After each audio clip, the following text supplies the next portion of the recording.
God's vision ఛానల్కి మీ అందరికీ వందనాలు.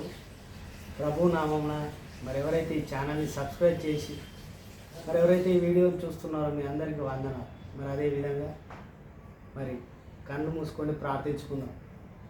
స్తోత్రం స్తోత్రం నాయన, పరిశుద్ధుడా, మహోన్నతుడా, సర్వోన్నతమైన దేవ, కృపగల తండ్రి, జ్ఞానం గల దేవ నాయన ప్రభువా, మరి ఆరాధనలో కానీ మరి పాటలో కానీ ప్రభువా, మరి వాక్యంలో కానీ మాకు తోడుగా ఉండి ముందుకు నడిపించమని నజరేయుడైన యేసు నామములో అడిగి బతిమలాడి వేడుకుంటున్నాం పరమ తండ్రి.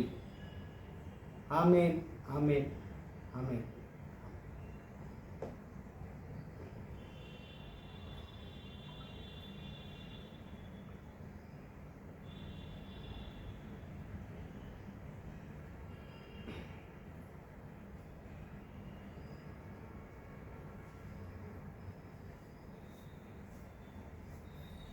దావీదు కుమారుడా, నన్ను దాటిపోకయ్యా, నజరేయువాడా, నన్ను విడిచిపోకయ్యా. దావీదు కుమారుడా, నన్ను దాటిపోకయ్యా, నజరేయువాడా, నన్ను విడిచిపోకయ్యా. నీవు తప్ప ఈ లోకంలో ఎవరు లేరయ్యా, నీవు తప్ప ఈ లోకంలో ఎవరు లేరయ్యా. నీకు తప్ప నాలోకి ఎవరు చోటు లేదయ్యా. గుడ్డివాడినైనా నా కనులు తెరవవా, మూగవాడినైనా నా స్వరము నీయవా. గుడ్డివాడినైనా నా కనులు తెరవవా, మూగవాడినైనా నా స్వరము నీయవా. కుంటివాడినైనా నా తోడు నడవవా, కుంటివాడినైనా నా తోడు నడవవా. దావీదు కుమారుడా, నన్ను దాటిపోకయ్యా, నజరేయువాడా, నన్ను విడిచిపోకయ్యా. నజరేయువాడా, నన్ను విడిచిపోకయ్యా. లోకమంతా చూసి నన్ను ఏడిపించిన, జాలి లేని నన్ను నీవు చేదరించిన. లోకమంతా చూపి నన్ను ఏడిపించిన, జాలితో నన్ను నీవు చేదరించిన. ఒంటరిగాను నా తోడు నిలువగా, ఒంటరినైనా నా తోడు నిలువగా.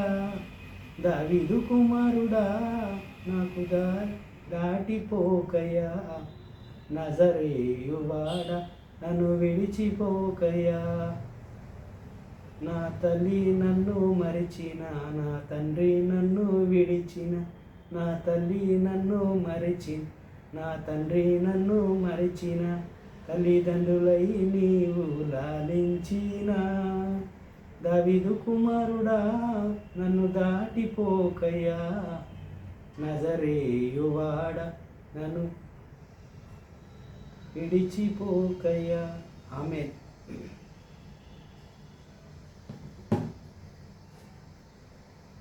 తలవాంచండి కనుమ.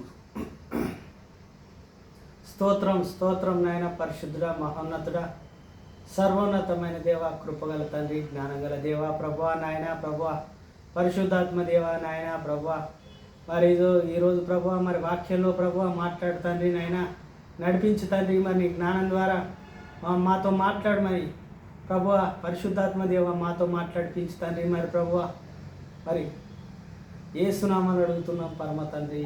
ఆమేన్, ఆమేన్.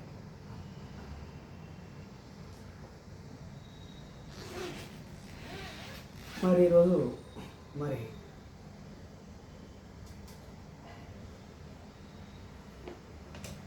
ప్రభు అయిన యేసుక్రీస్తు వారు పరిశుద్ధాత్మ ద్వారా మరి నేను మత్తయి సువార్త అధ్యయనం చేసినప్పుడు ప్రభు ఇద్దరు గుడ్డివారు, అంటే మత్తయి సువార్త 9వ అధ్యాయంలో మాట్లాడుతూ ఉన్నాడు. 9వ అధ్యాయం 27వ వచనం నుంచి చూద్దాం.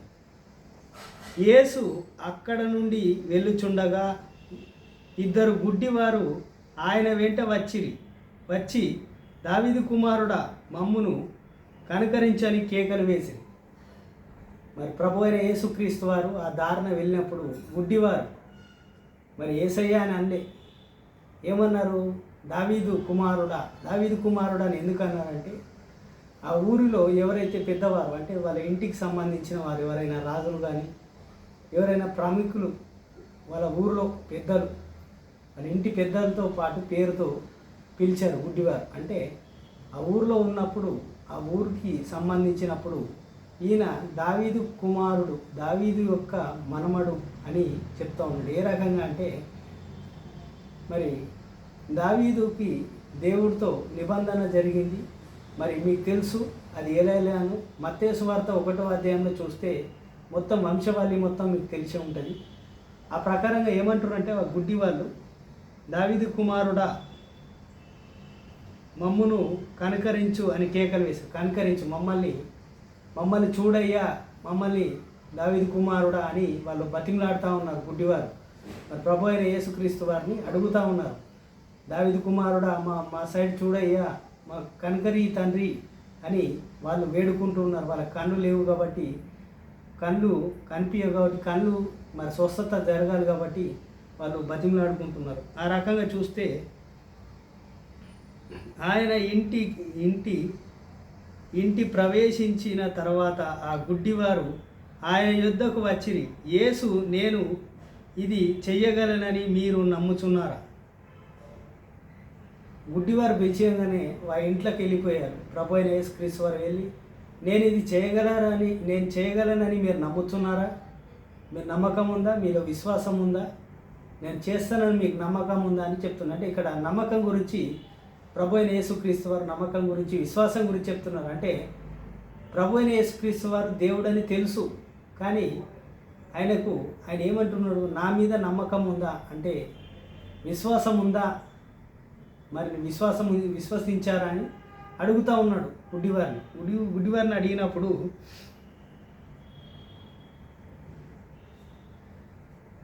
అని వారు అడగగా వారు నమ్మకం ఉంచి ప్రభువా అని ఆయనతో చెప్పిరి.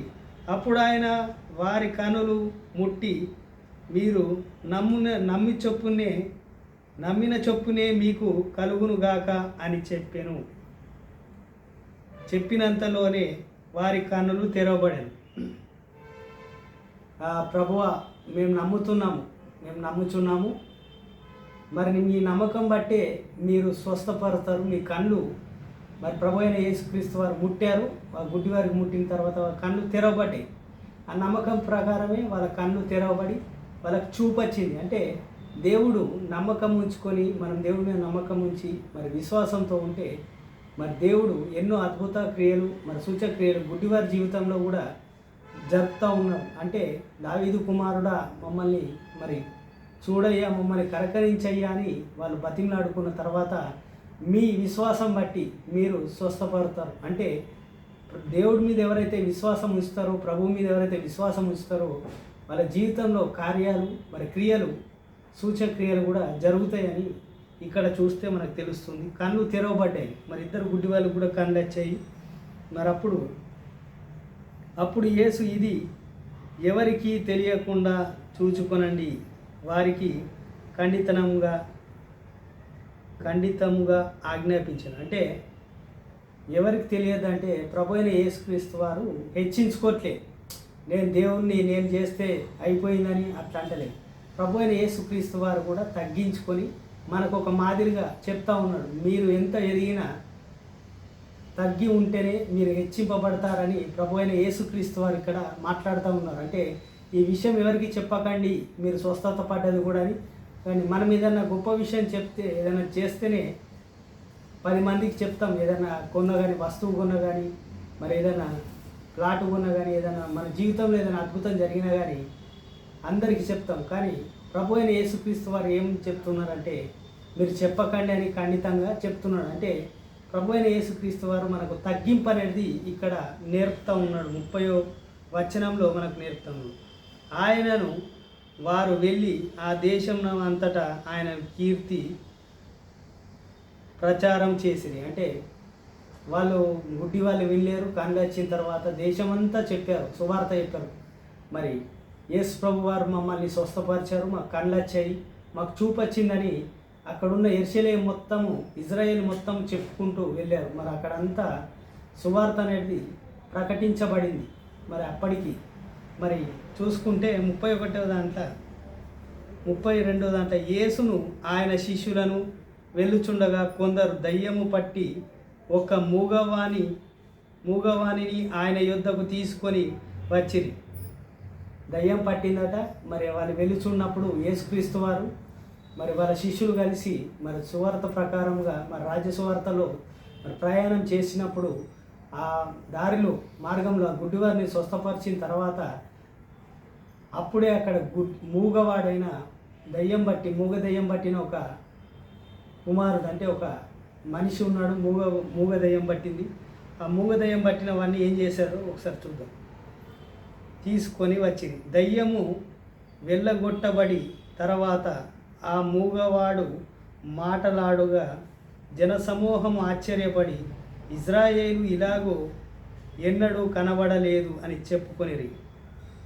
అక్కడున్న జనసమూహం, అంటే ఇజ్రాయేల్లో ఉన్న జనసమూహం ఏమనుకున్నారంటే అక్కడ చూసే వాళ్ళందరూ మేము ఎప్పుడు ఇలా చూడలేము అని ఆశ్చర్యపడి, ఆ దయ్యం పట్టినవాడు మరి మూగవాడై ఉన్నాడు కాబట్టి ఆ మూగదయ్యం వెళ్ళిపోయిన తర్వాత ఆ మూగవాడు మాట్లాడడం వల్ల వాళ్ళందరూ ఆశ్చర్యపడి అక్కడ ఉన్న వారంతా జనసమూహము మరి ఆశ్చర్యపడుతూ ఎప్పుడు ఇక్కడ ఇజ్రాయేల్లో ఎప్పుడు ఇలా జరగలేదని వాళ్ళు మాట్లాడుకుంటూ ఉన్నారట. మరి ఆ రకంగా చూసుకుంటే అయితే పరిసయ్యులు ఇతడు దయ్యములను అధిపతి వలె ఉన్నాడని దయ్యములను వెళ్ళగొట్టుచున్నాడని చెప్పిరి. ఇతను దయ్యములకు అధిపతి అయి ఉన్నాడు కాబట్టి ఇతను చెప్పింది దయ్యాలు వింటాయి కాబట్టి దయ్యాలు వెళ్ళగొడుతున్నాడని వాళ్ళు చెప్తా ఉన్నారు. అంటే ఇతను దయ్యాల్ని వెళ్ళగొట్టేవాడు అని, మంత్రగాడని, దయ్యాల్ని వెళ్ళగొట్టేవాడని వాళ్ళు పరిచర్యలు, అంటే అక్కడ ఉన్నవారు మరి ప్రభు అయిన యేసుక్రీస్తు వారికి వ్యతిరేకంగా ఉన్నవారు మరి మాట్లాడుతూ ఉన్నారు. ఆ రకంగా చూసుకుంటే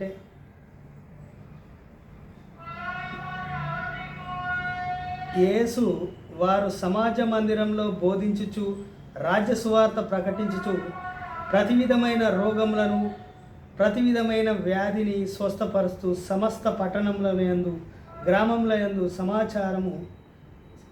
సంచారము చేసెను. అంటే ప్రతి ఒక్క ఊరికి వెళ్ళి, ప్రతి ఒక్క సిటీ, అంటే ప్రతి ఒక్క పట్టణానికి వెళ్ళి దేవుని యొక్క రాజ్య సువార్త చెప్తూ ప్రతి ఒక్క రోగాన్ని స్వస్థపరుస్తూ ప్రతి ఒక్క విడుదల చేసుకుంటూ ప్రభు అయిన యేసుక్రీస్తు వారు రాజ్య సువార్తలు ముందుకు వెళ్తూ ఉన్నాడు. మరి అదేవిధంగా చూస్తే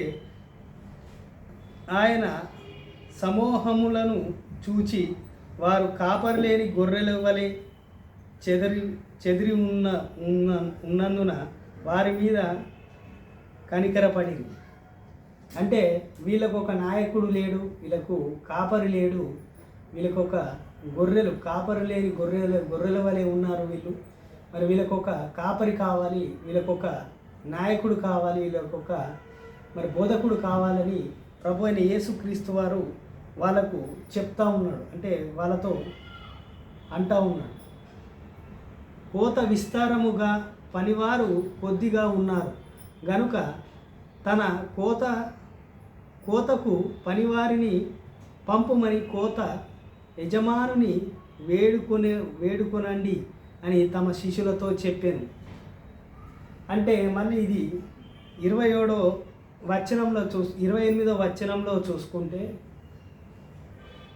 38వ వచనంలో చూసుకుంటే పరలోక రాజ్యం గురించి చెప్తా ఉన్నాడు. అంటే రాజ్య సువార్త చాలా ఉంది చేసేది, కానీ పనివారు తక్కువ ఉన్నారు.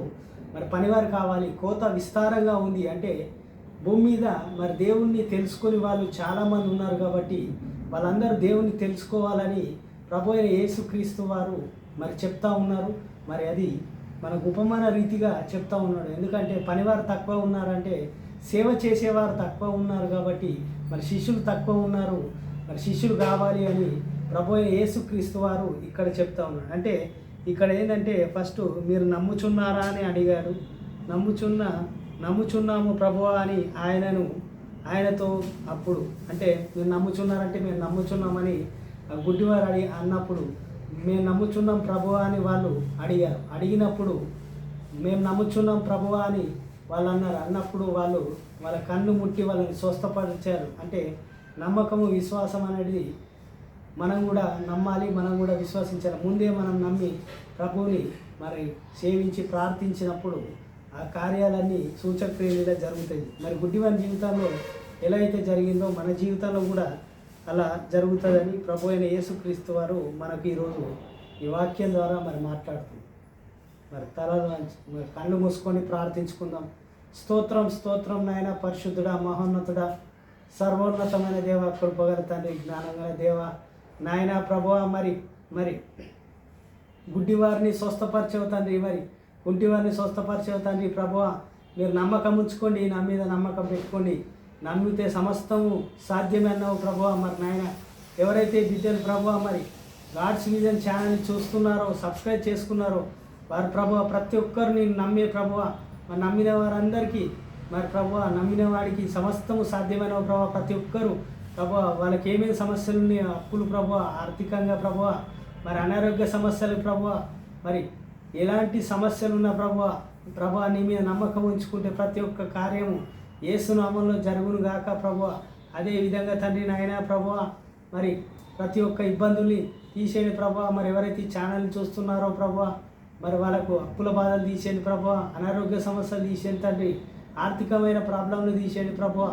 మరి అదే విధంగా ప్రభువా మరి జాబ్ సమస్యలు ప్రభువా, మరి ఉద్యోగ విషయాలు ప్రభువా, మరి అదే విధంగా ప్రభువా మరి నాయన ఇంకే సమస్యలు ఉన్నా ప్రభువా యేసు నామములో ప్రతి ఒక్కటి జరుగును గాక ప్రభువా. మరి నాయన మరి ప్రతి ఒక్కరి ఛానల్ని మరి షేర్ చేయండి, సబ్స్క్రైబ్ చేయండి ప్రభువా.